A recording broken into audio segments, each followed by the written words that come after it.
This free step-by-step video comes to you directly from Haynes. You can complete more than 200 jobs on this vehicle when you purchase the complete Haynes online manual at haynes.com.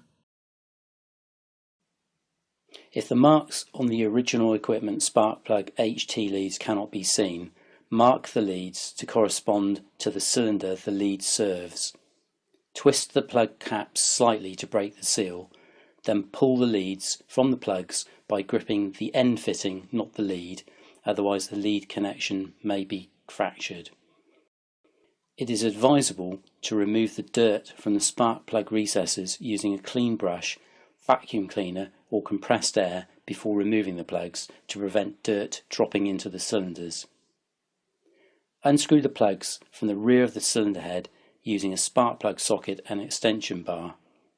Keep the socket aligned with the spark plug.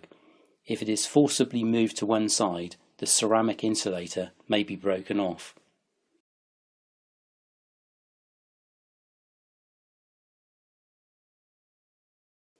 New spark plugs are supplied preset to the correct gap. However, they should be checked with a feeler gauge or a suitable tool before fitting.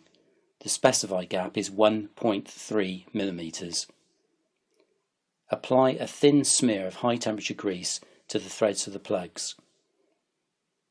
It is often difficult to insert spark plugs into their holes without cross-threading them.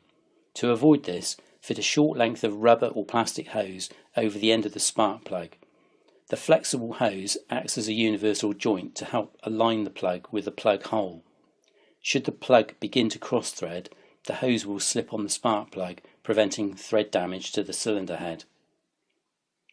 Remove the rubber hose and tighten the spark plugs to 15 Newton meters.